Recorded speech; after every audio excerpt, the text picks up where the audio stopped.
Muy buenas noches, iniciamos la edición de hoy lunes 8 de agosto del año 2022 de La Noche Menos Pensada, aquí en Unión TV. Rubén Olar, muy buenas noches. Muy buenas noches, querido Marco, a vos también, apreciado Oscar, y a toda la gran audiencia que nos sintoniza lunes a jueves a las 21:30 horas. Oscar Ferraro, buenas noches. Buenas noches, ¿cómo le va, señor Mario? ¿Cómo que Mario? Marcos. Marcos. Decime una cosa, Rubén y Oscar. ¿Se fueron a misa este domingo? Estuve viendo por televisión. Paso. ¿Por qué la inquisitoria? A ambos les Marcos? digo, ¿Por qué? qué mentiroso que sos. ¿A quién te recuerda eso? Me recuerda a una sentencia papal. No es sentencia. Un discurso acá en Paraguay lo dijo. Sí, lo dijo. Bueno, precisamente esta noche vamos a hablar del pontificado de Jorge Mario Bergoglio, el Papa Francisco. Y para ello tenemos un invitado realmente que conoce muchísimo, una persona que tiene una larga trayectoria tanto en el sacerdocio como en la cátedra. Él es profesor universitario, fue sacerdote y un excelente amigo. Santiago Caballero, buenas noches. Muy buenas noches, encantado de estar con ustedes. La noche menos pensada me llegó. Mira, una noche, mira, No estaba pensando. le vimos acá a 2 cuadras caminando y le trajimos. Venía acá, que es muy oscura la calle, le trajimos. Gracias. Muchas gracias, muy grato de estar con ustedes, muy grato. Bueno, Muchas gracias. Santiago, queremos hablar contigo de lo que es el pontificado de Bergoglio, de Francisco, porque realmente muchas cosas sorprende. Muchas cosas no porque, bueno, de hecho es una institución que tiene más de 2000 años y, bueno, tiene sus códigos para saber mantenerse, pero sin embargo hay una serie de cosas que ha hecho en esta década de pontificado y de eso queremos hablar. El diario Página 12 de la Argentina publicó al día siguiente de su elección como papa, prácticamente en título catástrofe, un titular impactante. Decía, Dios mío. Sorprende. Título de la tapa de un diario. Sí. Y realmente nos sorprendió a todos que un americano haya sido electo papa cuando siempre fue dominado principalmente por los italianos. Sí, así es. Hay dos medio anécdotas, medio referencias importantes desde el inicio de su papado que para mí son muy significativas, ¿verdad? Una frase que dijo el propio Papa renunciante, Benedicto XVI. Él dijo, cuando una vez le preguntaron sobre Bergoglio, él dijo esta frase que para mí es lapidaria.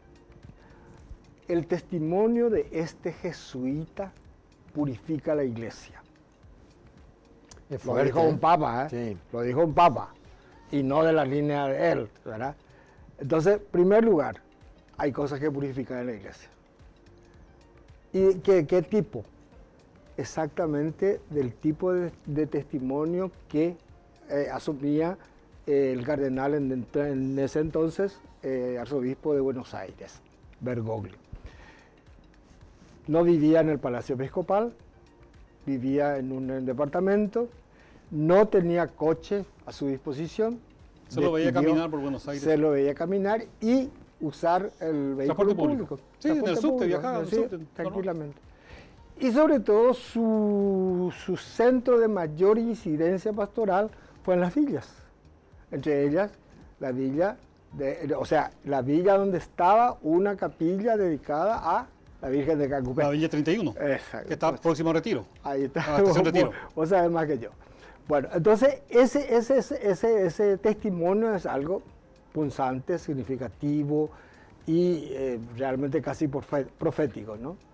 Y el segundo viene no de una persona de iglesia, que ustedes conocen también, ¿verdad? Humberto Eco.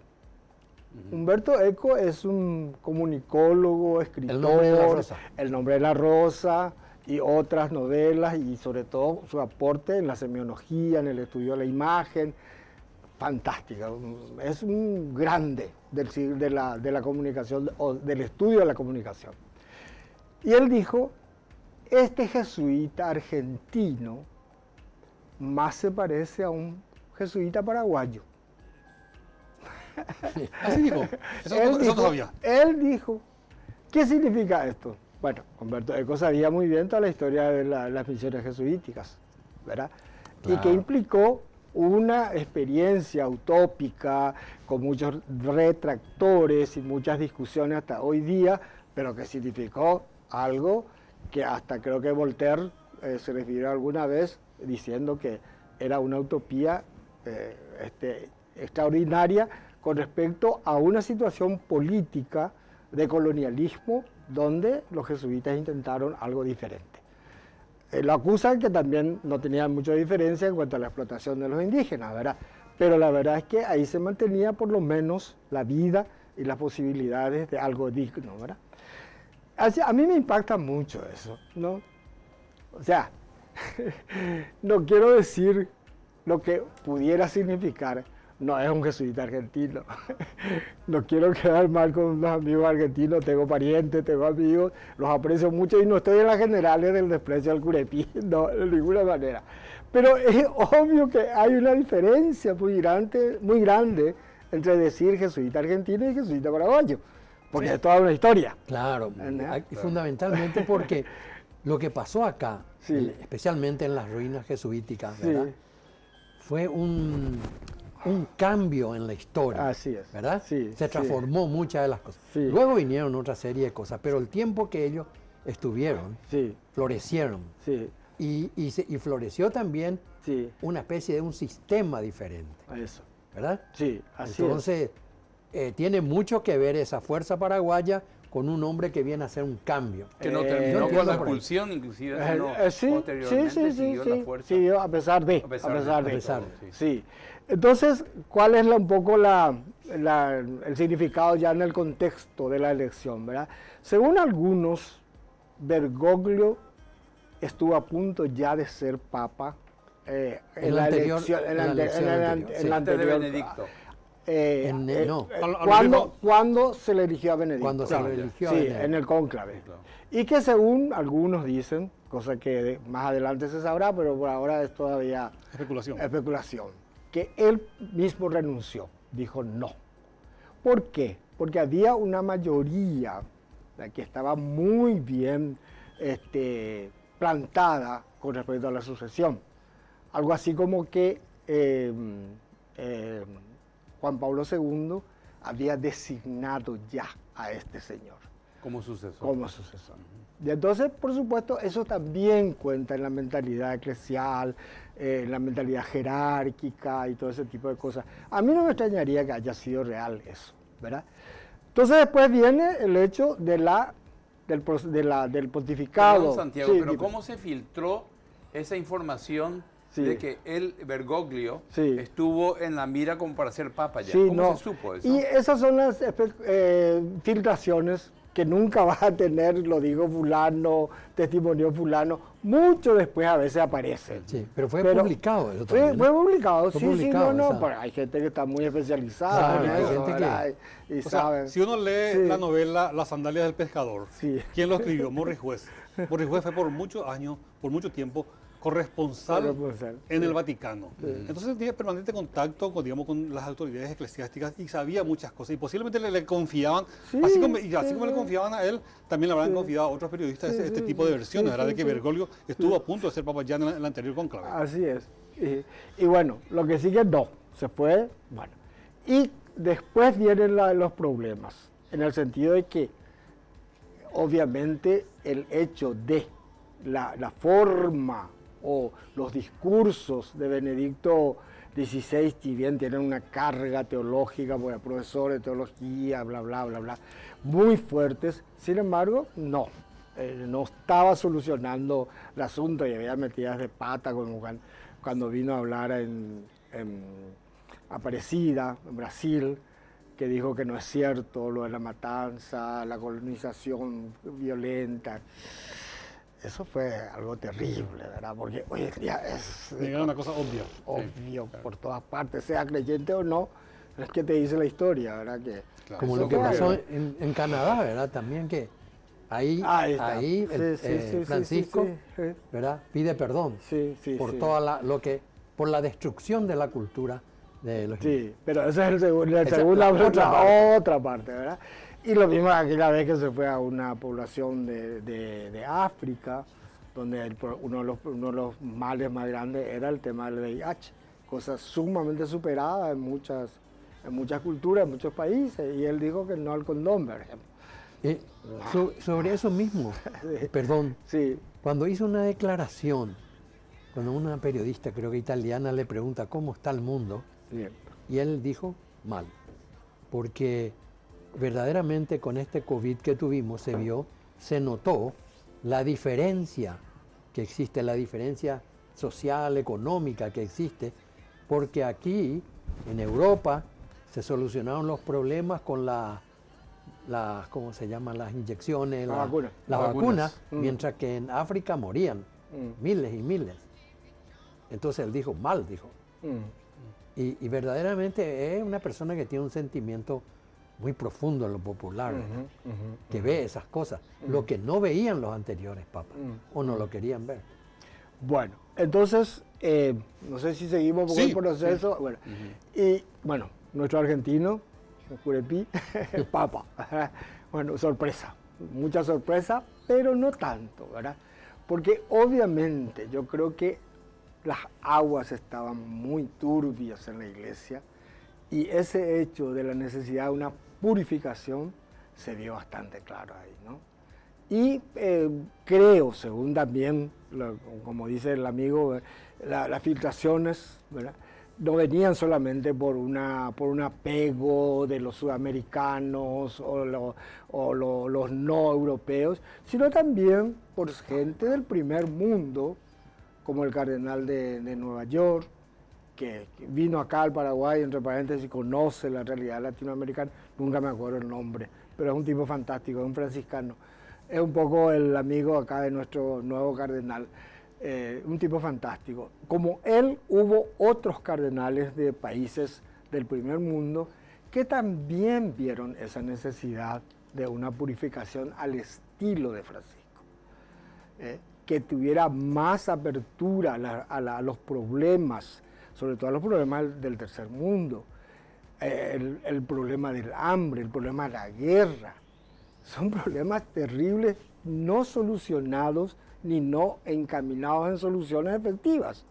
Y entonces, obviamente, eso es algo que clama a los cielos y a la tierra, ¿verdad? Entonces, alguien que conjuga por ese lado era la persona ideal.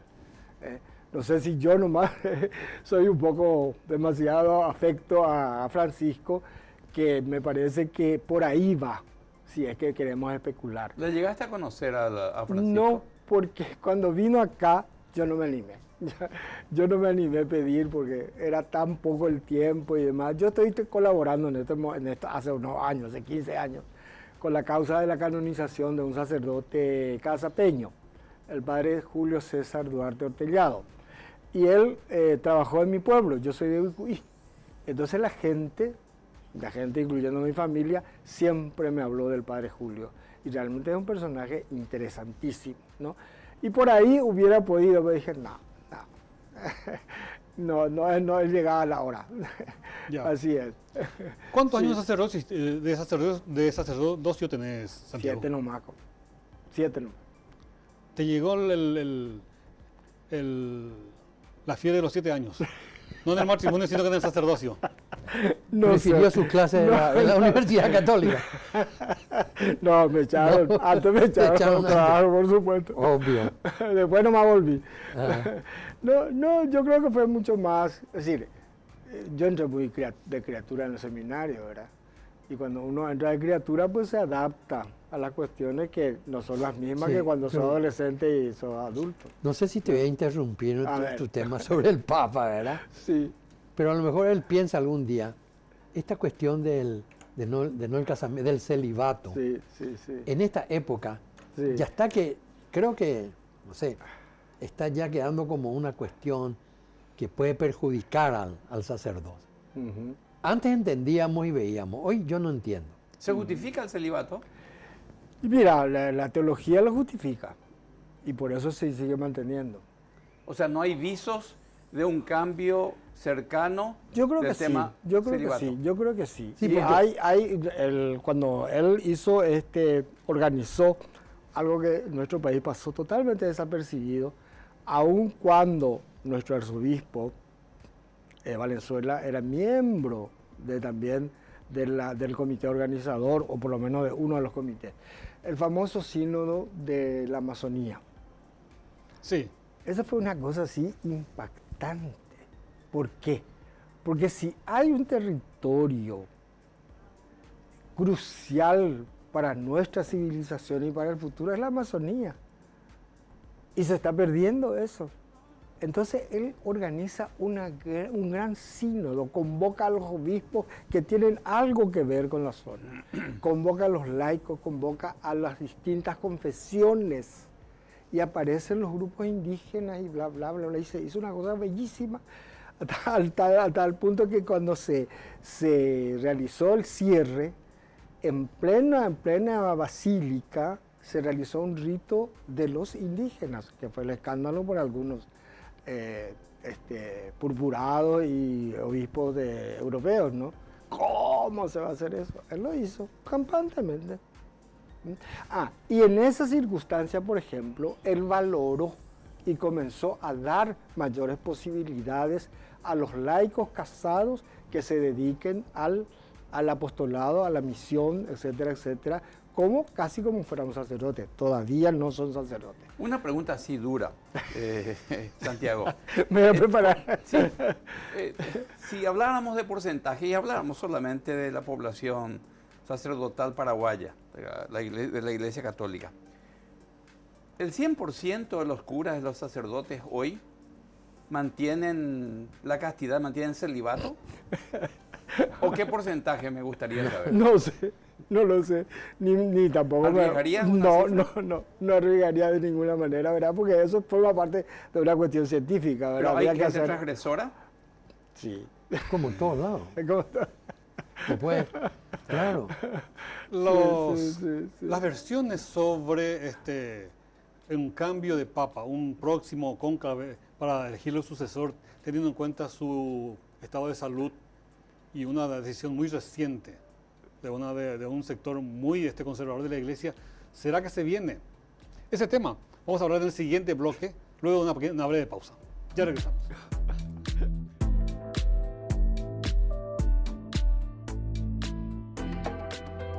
Hola, ¿cómo estás? Soy Monse Iglesias y te invito a nuestra cita de todos los sábados de 10 a 11 horas en Emprendete Paraguay, con invitados especiales, emprendedores destacados, información actual. Esto y mucho más a través de la R800 AM Radio La Unión y por Unión TV Canal 23 de Tigo TV. Emprendete Paraguay, promoviendo sueños.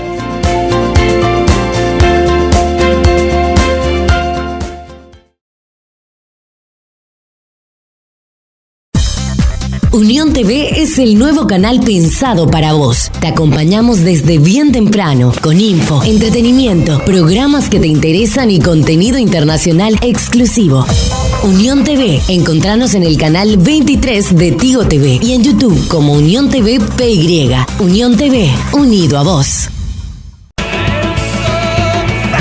El camino del inicio de tu día, bien informado y con canciones icónicas. Guillermo Domaniski conduce Gran Día Aspen, de 7 a 9 por Aspen 102.7 FM. ¿Qué tal? Desde Washington comienzan las noticias en El Mundo al Día. Día a día, desde la capital de Estados Unidos y donde se producen las noticias que más te impactan. El objetivo es llegar al otro lado de la frontera para pedir asilo. La Voz de América te conecta con El Mundo al Día, los hechos más allá de la noticia, para que tomes decisiones bien informadas, en el lenguaje que quieres, donde quieras y como prefieras. Conéctate con El Mundo al Día. Arranca tu mañana con la mejor energía de la radio. Buen Día Venus, con Nico Serrano, de 6 a 8 por Venus Media, 105.1 FM, siempre con vos.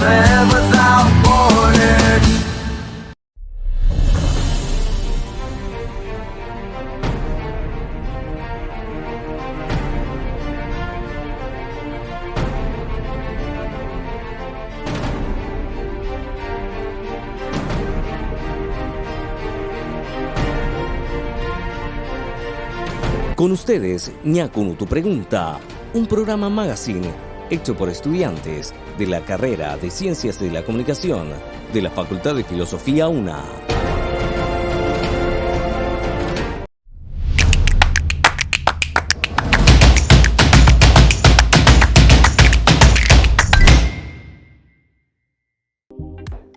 Continuamos acá en Unión TV con La Noche Menos Pensada. Esta noche tenemos como invitado a Santiago Caballero, profesor universitario, ex sacerdote, hablando sobre el pontificado de Francisco. Jorge Mario Bergoglio, el ex arzobispo de Buenos Aires, que actualmente es el Papa, a quien últimamente ya nos acostumbramos a verlo en silla de ruedas, inclusive en una gira que hizo recientemente por Canadá, gran parte hizo en silla de ruedas. Ese tema de su estado de salud, los problemas de la rodilla, la operación que tuvo el año pasado, alientan especulaciones sobre un posible cambio de papa. ¿Verdad? Sí. Una sustitución, teniendo en cuenta el antecedente inmediato que es de Benedicto, que renunció un tiempo después, porque antes generalmente los papas morían en el cargo, ¿verdad? Sí. Pero, digamos, Benedicto rompió un poco eso y ahora se cree, se estima o se alienta, de acuerdo a los intereses, sobre ese tema. ¿Te parece que hay vientos de cambio en la Iglesia? Yo creo que a pesar de todas las limitaciones, la enfermedad y los problemas de salud que él tiene, etcétera, etcétera, y sobre todo la gran contra que tiene dentro de la propia Iglesia. Ese es otro tema para largo, ¿verdad? Sí. Yo creo que él no renuncia. Yo creo que va hasta el final.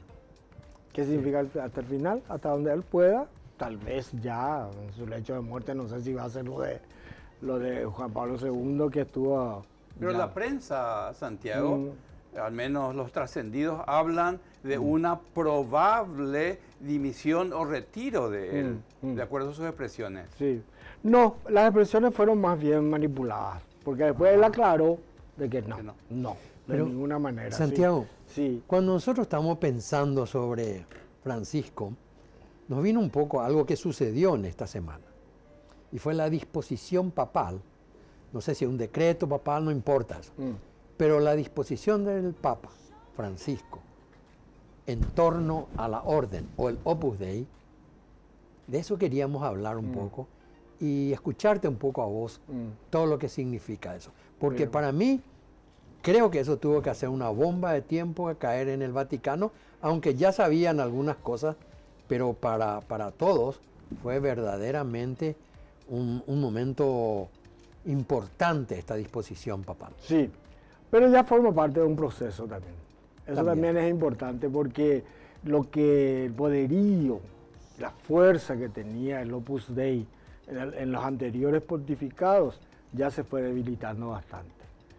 Primero porque obviamente no es la gran opción para el paso de los tiempos que se está viviendo. Y sobre todo por una cuestión, a mi modo de ver, también de un poco de orden teológico o sociológico, que es que si se trata de encaminar de alguna manera lo que se logró en el Concilio Vaticano II, eso puede tener una posición a futuro. Pero cuando se trata de todo lo contrario, que es dejar de lado todo lo que se planteó en el Vaticano II y volver a esa iglesia metida en los templos, conservadora, con lo más importante el ritual, lo más importante es la vida interna, etcétera, etcétera. Eso no va mucho, ¿no? Tampoco lejos de un tiempo moderno, ¿verdad? Y ahí está, ¿verdad? Y entonces eso se ve mucho en las cuestiones de las proyecciones laicales.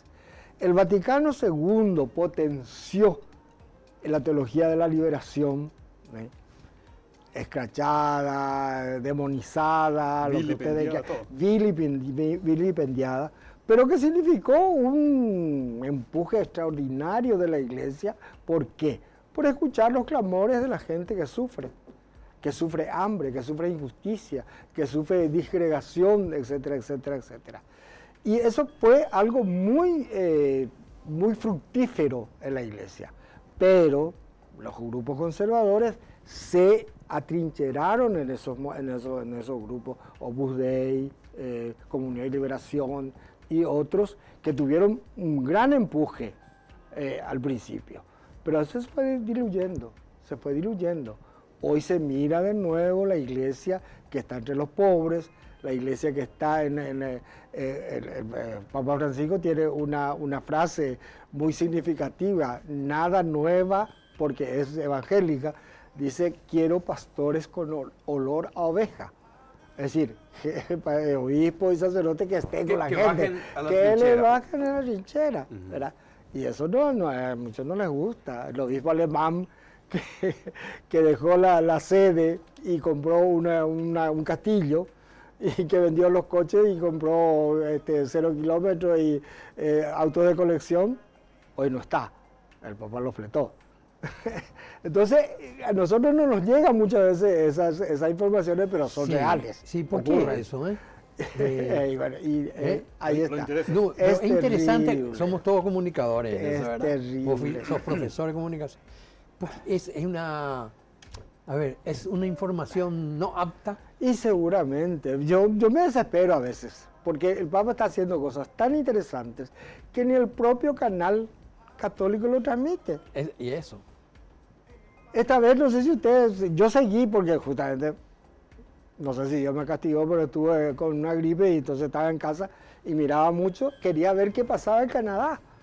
Sí. No siempre pasó. Muy poca información. Lo único que salió se resaltó y fue el pedido de disculpas, sí, ¿verdad? No, eso sí, del Papa. Desde el primer momento. Desde el primer momento. Y se fue por eso, ¿verdad? Sí. Y verdaderamente lo que dijo era terrible, ¿verdad? Como lo que le había pasado a todos estos indígenas, ¿verdad? Terrible. De todos los niveles, sexuales, atentaron contra la cultura, Fue algo terrible, verdaderamente. Y parece que mucha gente, aún católica, está todavía con la historia de tapar. Tapar lo que se pueda. No todo lo que se pueda. O maquillar también. Que es un error. Sí. La ciencia médica utiliza o sugiere que se utilice el condón, el preservativo, para evitar contagios como enfermedades como el VIH y otras enfermedades infectocontagiosas. ¿Cómo es que la Iglesia Católica, partiendo de la base de que el hombre, el ser humano, tiene necesidades fisiológicas sexuales y está en la búsqueda del placer? ¿Y cómo es que la Iglesia Católica hasta hoy niega rotundamente el uso del condón, del preservativo, en las relaciones sexuales? ¿Por qué eso, Santiago? Y mira, yo creo que es parte, y voy a hablar también con conocimiento de causa. Tuve la muy grata satisfacción de ser el primer comunicador paraguayo que estuvo en un programa de salud pública, gracias a la ministra Cintia Prieto. Y me tocó dos pandemias, una del cólera y otra del VIH. Y trabajé bastante. Y efectivamente, todos éramos creyentes y teníamos serios problemas con el tema de la educación sexual, jóvenes, adultos, encarcelados, etc. Yo me tocó estar en la cárcel de Ciudad del Este, nada menos. Y estábamos muy preocupados. Hasta que un día le invitaron los propios colegas, porque era un equipo interdisciplinario, había médicos, psicólogos, biólogos, etcétera. Y le invitaron a un sacerdote, y el sacerdote nos dijo, no es así. ¿Por qué no es así? Porque acá se puede aplicar el mal menor. ¿Qué pasa con un adolescente o un adulto o un anciano, ¿verdad?, que no se cuida usando condones? Adquiere el VIH. O sea, se enferma y muere. ¿Y qué hay que hacer? Y sí, está muy bien. Te abstenés o no haces, etcétera. Pero por las dudas, esta es la solución. ¿Esa es la visión de la Iglesia Católica? No. Espérate, ya termino. No es la aceptada comúnmente, ¿verdad? Pero ¿de dónde se inventó eso? No van a creer. De Santo Tomás de Aquino. siglo XIII. ¿Sí? Ya está, en la Suma Teológica. Yo no te voy a comprobar, además ya no estoy en eso, estoy en otra cosa. Pero él nos explicó, ese principio es del tomismo. ¿Y es de qué la sostiene Santo Tomás al respecto? Y que es aconsejable el mal menor que el mal mayor. Ya, como principio. Allá mismo, ya está. Claro, el drama nomás es que la gente puede entender. Y difícilmente me discuta un sacerdote, un obispo o un cardenal. O sea, me va a decir que sí. ¿Por qué? Porque estoy hablando de un fundamento de Santo Tomás. Con ese principio de Santo Tomás existiría la posibilidad inclusive de matar a otra persona que puede, con ese criterio, una persona que uno sabe que va a asesinar a 10 otras, uno puede matar a esa persona que va... Por ahí va. Pero no, quedémonos con el condón. Está bien, está bien. El tema es eso, que difícilmente me discuta y me diga, está mintiendo y está diciendo papá, ¿verdad? Claro. ¿Por qué? Porque yo le puedo traer la Suma Teológica y decir, dame cocina, ¿verdad? Y entonces, pero ¿cuál es el drama? Que eso no es fácil de predicar, ¿verdad? ¿Por qué? Pregúntale a usted, bueno, seguramente que tienen nietos ya, yo también ya tengo nietos. ¿Verdad? Los primeros que se inhiben son los maestros. ¿Por qué? Porque los maestros hablan de estas cosas y vienen los padres encima. O sea, es una cosa complicada, más allá que lo teológico, que ya te digo, hay argumentos.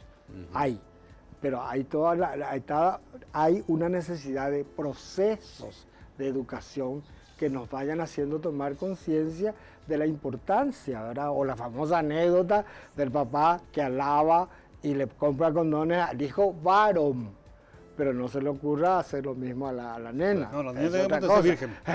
Bueno, entonces, ¿viste? Entonces hace falta procesos de educación mucho más profundos, mucho más realistas, ¿verdad?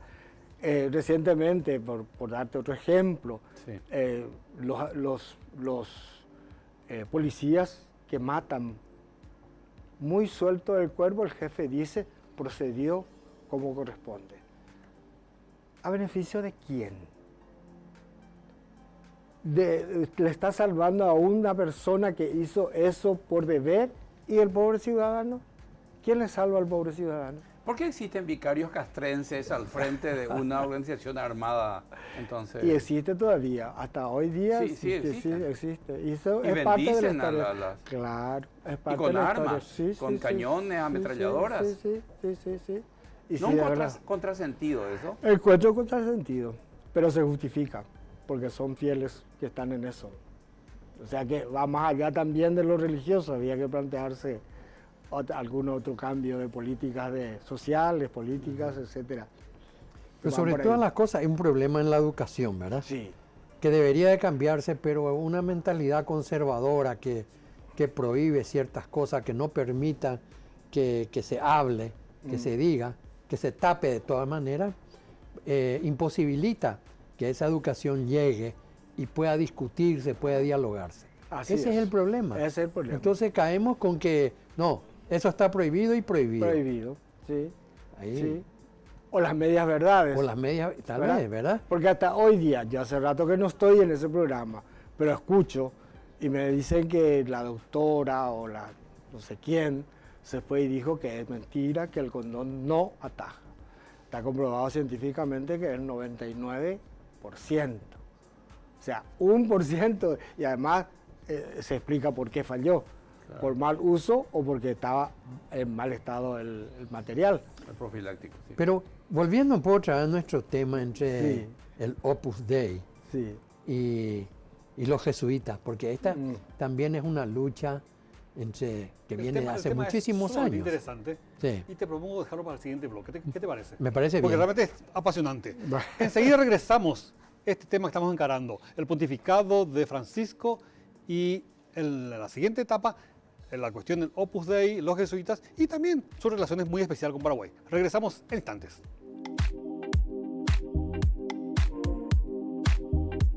Hola, ¿cómo estás? Soy Monse Iglesias y te invito a nuestra cita de todos los sábados de 10 a 11 horas en Prendete Paraguay, con invitados especiales, emprendedores destacados, información actual. Esto y mucho más a través de la R800 AM Radio La Unión y por Unión TV Canal 23 de Tigo TV. Emprendete Paraguay, promoviendo sueños.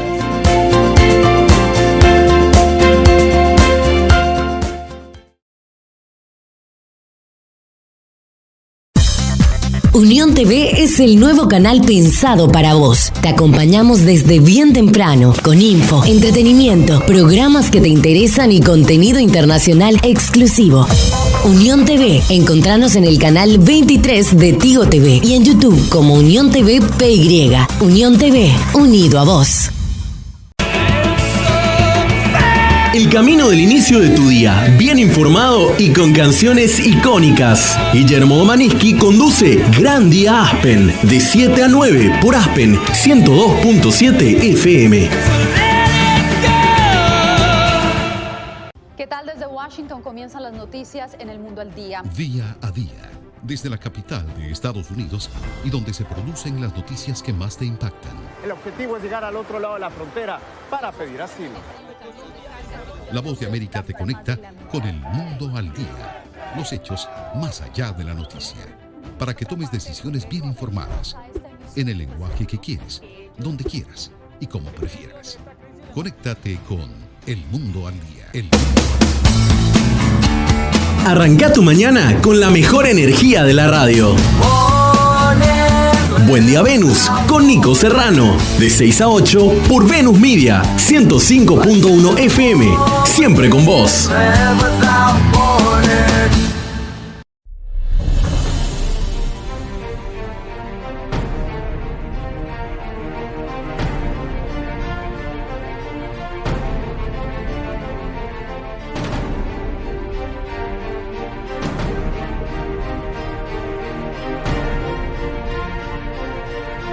Con ustedes, Ñacunu Tu Pregunta, un programa magazine hecho por estudiantes de la carrera de Ciencias de la Comunicación de la Facultad de Filosofía UNA.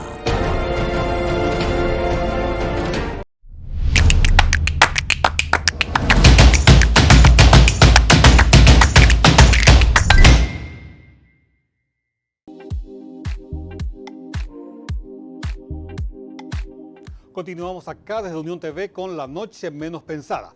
Esta noche tenemos como invitado a Santiago Caballero, catedrático universitario, ex sacerdote, apreciado amigo, con quien estamos analizando el pontificado de Francisco.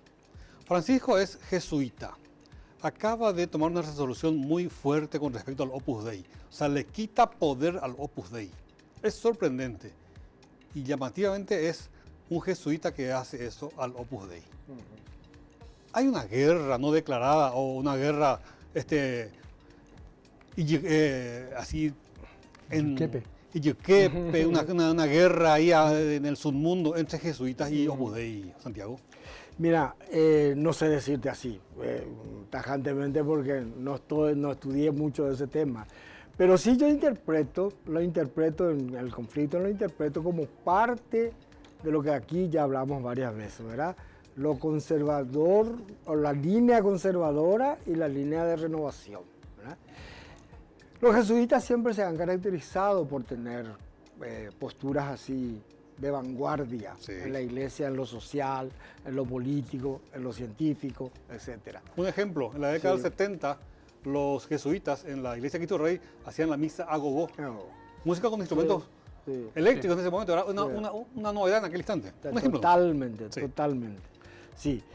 Y entonces, ¿cuál es la otra parte? La otra parte lo asumieron grupos apostólicos grandes, poderosos, como el Opus Dei, como Comunidad de Liberación y otros, que sobre todo banderan la línea conservadora y anti-Vaticano II. Ese es para mí el punto crucial en la última parte de la historia que nos toca vivir, o que nos está tocando vivir, es Concilio Vaticano II o no Concilio Vaticano II. Porque ahí está muy claro, Se habla del papel del laico, por ejemplo. La opción por los pobres. La opción por los pobres. La iglesia que camina con el pueblo de Dios. No la iglesia jerárquica que está por encima del pueblo de Dios. Y eso el Opus no admite. Y mira, si lo admite es con la boca. Tienen otro concepto. Tienen otro concepto y otra práctica, donde lo más importante es, qué sé yo, tener importantes universidades, tener importantes empresas, etcétera, etcétera, que miran más los aspectos financieros y tal, ¿no? Santiago, entonces sí. Como ex cura y como profesor, hay un detalle que nos pasa desapercibido. Los colegios del Opus Dei acá en Asunción, separados varones y niñas, Sí, cuando sí, que la mayoría de los colegios religiosos ya son mixtos. Ya, Sí. Pero ahí es separado. No, y esa es parte. Sí. Eso es parte Ahí de está, la visión. Ahí está parte de la Ella visión. te dice toda una parte Sí, sí, conservadora, sí, conservadora. y además las cosas que le hacían. El tema de uno de lo que salió en estos días era cómo le hacían trabajar a estas personas sin pagarle nada porque era un servicio que tenía que dar a Dios, pero era un servicio para ellos, ¿verdad? Para ellos, sí. Entonces, Prácticamente una esclavitud. una esclavitud, ¿verdad? Eso, pero ¿por qué hacen eso? Porque tienen una creencia en ese tipo de cosas. Sí. Cuando en otras cosas, en otros, no creemos en esa forma. Sí. No creemos que alguien se ponga como una esclavitud para darle servicio al Señor. ¿Y los franciscanos, Santiago, no están cerca de los jesuitas en esa cuestión? No, sí y no. Es otra línea. Es mucho más sencilla. Fíjate vos lo que en nuestro país hay una impronta franciscana muy fuerte, pero que pocas veces sale. Para mí, por ejemplo, los trabajos que hizo Margarita Durán con respecto a los franciscanos son aportes valiosísimos, todavía no suficientemente aceptados o inclusive hechos llegar. Por ejemplo, el hecho de que a quién se debe la cuestión del guaraní. Nosotros aprendimos que las misiones tenían su imprenta y que producían libros en guaraní. Sí. Pero ¿quién hizo la grafía? Un franciscano, ¿verdad? Y entonces ese tipo de cosas están todavía. O sea, quiero decirte que se da mucho de líneas parecidas. Pero que la historia... No tiene perfil más bajo. Sí, mucho más bajo. Sí. ¿No puede haber bajo una integración entre salesianos, franciscanos, jesuitas? Y eso se pide, la iglesia se pide eso. Pero no hay visos o posibles de unirlos. Hay experiencias y experiencias. Hay experiencias y experiencias. Lo que pasa es que últimamente la cosa no va por ahí. Volvimos otra vez a uno con nuestro castillito. Nuestro castillito. Así es. Antes de ser sacerdote, tengo entendido, Bergoglio tenía una profesión, creo que es biólogo. Sí, algo por el estilo. Algo por el estilo, ¿verdad? Sí. Porque sé que trabajaba, ¿y quién era su ayudante? Una paraguaya. Una paraguaya. Una paraguaya, sí. Careaga, de apellido Careaga. Sí. Ella después fue desaparecida durante la dictadura argentina y no sé si ya entonces demostró su especial afecto al Paraguay, Francisco. Sí.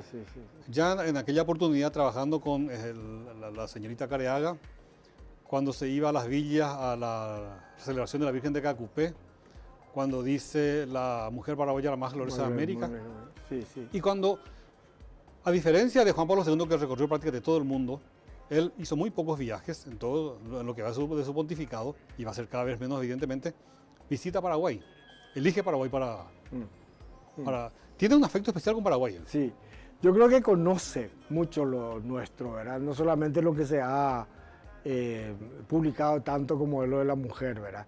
Pero él fue defensor de sus hermanos jesuitas perseguidos por la dictadura. Él acogió a Carabias, acogió a Padre Oliva y conocía muy bien lo que estaba pasando en el país, sobre todo las dificultades que tenía la congregación. Casi le cierran al Colegio Cristo Rey. El Colegio Cristo Rey no se cerró así por un manejo más bien de negociaciones, pero era para cerrar y sufrieron muchas persecuciones, fueron echados del país, etcétera, etcétera. Entonces sí, hay una convergencia muy grande con los jesuitas y con la historia del Paraguay. me consta, una vez le pregunté a Meliá, sí, lee mis cosas, me decía. Él le mandaba sus cosas. Y el investigador más grande de nuestra cultura es Meliá. Sí. Es una referencia. Y él me dijo a mí, sí, lee el Papa mis cosas. Para que ustedes vean. Sí, conocía. Santiago, desde San Pedro para aquí, hasta todos los papados, recordamos todos la dimisión, el retiro, la renuncia, así de motu propio del sacerdote, del Papa anterior. Sí. En la historia se recuerda otras dimisiones, otras renuncias, así de motu propio, digo. Sí, hubo uno que fue el anterior, creo que fueron 4 siglos. Pasaron creo que 4 siglos, discúlpeme, pero no tengo el dato. Ya existió. Ya existió y por eso pues él se basó en eso. Sí, ya había un antecedente. Sí. Pero la costumbre era que... La costumbre era que no. El alemán, sí. ¿Cómo se llama? Ratzinger. Él renunció también. Y sí, eso es lo que te estamos diciendo. Eso es lo que estamos bueno, por eso. Apodado por la prensa como el Rottweiler de Dios. Sí, pero yo lo que digo nomás que tal vez la religión más grande del mundo, ¿verdad? Sí. Sea la católica. ¿Y cuánto? No sé, 1.000, 2.000 millones de personas, creo, no me acuerdo muy bien. Pero con todo este tema, verdaderamente es algo que muy poca gente se dedica a estudiarla, ¿verdad? Somos como creyentes nomás. Pero todo lo que trae, ¿verdad? La cantidad de años, de siglos, de dominio, de las cosas que hizo la religión católica, es increíble. ¿Qué pensamiento tenés ahora de la nueva, de lo que podría ser la nueva iglesia? Y yo sueño con una iglesia que esté cerca siempre de los grandes problemas de la vida. Y sobre todo de los grupos más vulnerables, ¿verdad? Y en ese aspecto, de nuevo, el Papa está dando mucho.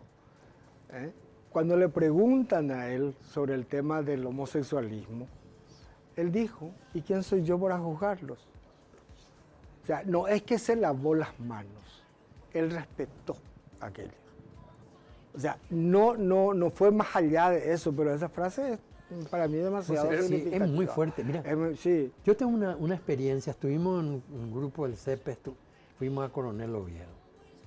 Y ahí estábamos con él, el vice, no sé cómo le dicen, la más alta autoridad que están. El obispo. El obispo. El obispo, sí. Y él nos dijo, yo respeto, yo hago reuniones con los indígenas y les enseño, hablo con ellos, pero yo respeto sus ideas. Los respeto porque ellos, no trato de influenciarlos para que vengan a nuestro lado, sino para que sean mejores. A mí me quedó eso porque muy pocos sacerdotes piensan así. Me quedó como una muestra de una altura, de una ética que tienen. Y ese es un poco, yo creo que por ahí va Santiago, pero parecería ser que el Papa, cuando mencionó su postura sobre el homosexualismo, se refería a otra gente externa, foránea, independiente a la Iglesia. Pero presumo, digo por deducción nada más, que existirán también homosexualidad entre los sacerdotes. Y sobre todo acá en Paraguay, ¿o no, Santiago? Sí, no, pero no está permitido. Así como no está permitido, pero puede existir. Puede existir. ¿O existe? Sí, por supuesto, sí. Y la pedofilia, que es un cáncer a nivel mundial y está comprobado de que existieron sacerdotes que estaban involucrados en eso. Acá en Paraguay, ¿existen sacerdotes pedófilos? Mira, ese es un delito ya civil, ¿verdad? Entonces, si existe y no aparece, es un poco también porque no hay una denuncia, ¿no? Pero hubo y uno de los temas más flagrantes también del Papa es esa. O sea, ha creado comisiones especiales a partir de lo que pasó en Alemania, en Chile, también en Estados Unidos. En Estados Unidos creo que cada diócesis más o menos tiene. Sí. O sea, hay también una línea bastante clara con respecto a eso. De investigación en forma paralela a la justicia. Y de misión a la justicia. Trabajan en forma conjunta. No se puede tapar, pues. O sea, ese es un tema que Francisco lo encaró como tiene que hacerse. De frente, totalmente. Pero eso es lo bueno, porque también en las otras religiones existen los mismos problemas. O más graves quizás. Y tal vez más grave, ¿verdad? Sí. Pero se tapa. No se sabe. Es decir, salvo los grandes escándalos que pasaron con algunos, ¿te acuerdas de esos oradores norteamericanos? Los predicadores, los predicadores que llenaron de cosas, ¿verdad? Bueno, el resto no se los conoce, pero lo tienen. Así es. Santiago, nuestro arzobispo Valenzuela, ¿tiene posibilidades eventualmente, si se diera una dimisión, una renuncia del actual Papa, tendría posibilidades de convertirse en Papa? Pero te estás refiriendo al nuevo. Al nuevo, sí. No, es Alberto Martínez. Perdón, Martínez. Claro, ese es nuestro arzobispo. Nuestro cardenal. Es uno de los candidatos. Es uno de los candidatos.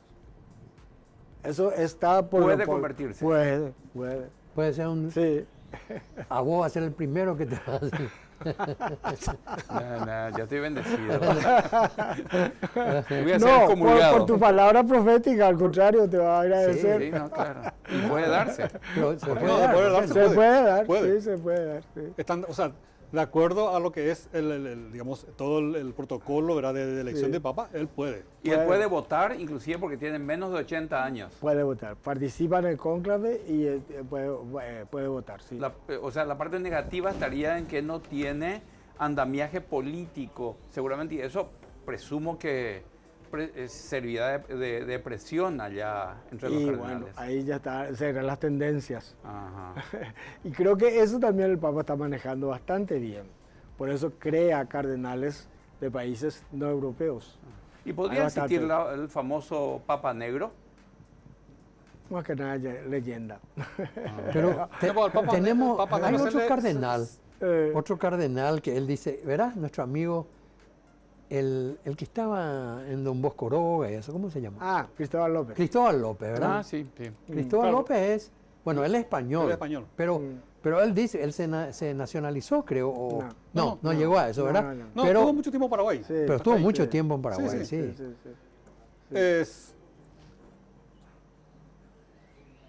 Valenzuela ya no puede, inclusive por la edad.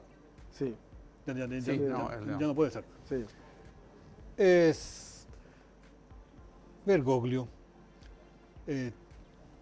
reitero, tuvo una serie de hechos significativos en Paraguay, y yo recomiendo una película que vimos juntos, Santiago, una reunión de compañeros de la facultad que se llama Los dos papas, una película reciente en la que están precisamente Ratzinger, o sea, Benedicto XVI, y Francisco, cuando todavía Ratzinger era papa, y se va de visita Bergoglio al Vaticano y le recibe, ¿verdad? Yo vi esa película. Excelente.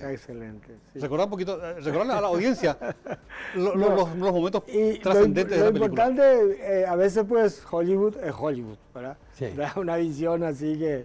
Pero esta es una de las que se escapan en cuanto que aporta muchos datos de cómo funciona la iglesia y cómo funciona el poder en la iglesia, ¿verdad? Entonces, por eso yo creo que es efectivamente una película muy significativa y vale la pena que uno lo vea, así como La sandalia del pescador, ¿verdad? Que es mucho ya del siglo pasado. O como... Pero, sí. Entonces, sí, yo creo que es interesante ese tipo de cosas para ver cómo es, porque, por supuesto, el que hizo el guión tuvo que haber estado estudiando muchísimo.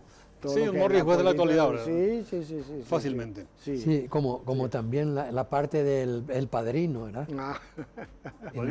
El Padrino 3, ¿verdad? Donde se tocan todos esos temas de la iglesia. Es fabuloso. El Padrino 3. ¿Y es posible llegar a, en algún momento, la presencia de las mujeres como parte del sacerdocio? Y es una de las tendencias. Así como es una tendencia del sacerdote casado, también el de las mujeres. Pero es todo un proceso, porque son siglos de lo contrario. Pero es posible que en pocos años podamos no tener... sé, pocos años. No sé. Eso no sé. Perdón, lo que pasa es que dentro de ese gobierno religioso, ¿verdad? Sí. Están los conservadores, están los ultraconservadores, y forman una fuerza muy grande, ¿verdad? Que todo este tipo de cosas que tienen siglos y siglos, como el casamiento de los sacerdotes, o el sacerdocio para las mujeres están vedados. Sí. Entonces recién ahora, con este Papa se empezó a discutir y por lo menos a plantear una cosa. Y a ocupar cargos. Y ocupar cargos, ¿verdad? En los dicasterios, que son los ministerios del Vaticano, hay ahora mujeres. Y es un poco como la masonería también, ¿verdad? Que lleva siglos y siglos. Y Santiago se ríe. No, pero no solamente no son los únicos. Te quiero decir, no es solamente la iglesia, sino todas las organizaciones tienen ese concepto que tienen, por un lado, muy conservador y por otro lado, de apertura. Y esa es la lucha constante, ¿sabes? No solamente la iglesia, ¿verdad? Pero la conducta de la iglesia católica, yo presumo, se basa en principios sacramentales, en la Biblia, por eso no admiten el tema de la mujer. Sí, sobre todo la interpretación de esa historia. Sí. Por eso es que se mantiene muy fuerte el contra. Y no sé si Francisco se va a animar. Y la fuerza del feminismo. Ahí está. Eso, por ejemplo. Eso acaba de decir, ¿verdad? Que nunca un dicasterio tenía una secretaria mujer. Ahora hay. Y la cuestión esta de género, ¿qué pensás sobre eso, Santiago? Y es todo otro tema, ¿verdad? ¿Por qué? Porque ahí también entra lo que habla el compañero, ¿verdad? Mucho conservadurismo que prefiere mantener lo que tradicionalmente se ha hablado y que nosotros hemos aprendido. ¿Pero es posible que permee la ideología de género dentro del seno de la Iglesia Católica? Sí. De hecho, esos procesos históricos se dan y se van abriendo de a poco a pesar de. Vivimos una época en que los cambios se están dando más rápido. Entonces puede ser que en poco tiempo veamos cambios significativos. Finalmente se nos acaba el tiempo. Finalmente Santiago. Los cambios que hizo Bergoglio, el Papa Francisco, en este tiempo de pontificado, ¿llenaron tus expectativas? Yo sí. Yo la admiro profundamente y creo que si tiene más apoyo va a ir más adelante. El tema para mí es que hay una contra muy fuerte dentro de la misma iglesia. Sí. De hecho, han salido gente que le ha amenazado, curas que han salido con pancarta, incluso, ¿verdad? Pero que ha movido la estructura conservadora de una de las religiones más grandes del mundo, lo ha hecho. Sí. Santiago, gracias por tu presencia esta noche acá. No, yo les agradezco a ustedes. Y estoy muy contento de haber participado. Se llama La Noche Menos Pensada, pero te hicimos pensar muchísimo. Pero me divertí también. También nos divirtió mucho. Hicimos sudar también. Bastante, sí, creo que sí. Bien, será hasta el próximo jueves. Nos vemos el jueves. Muchas gracias. Muchas gracias.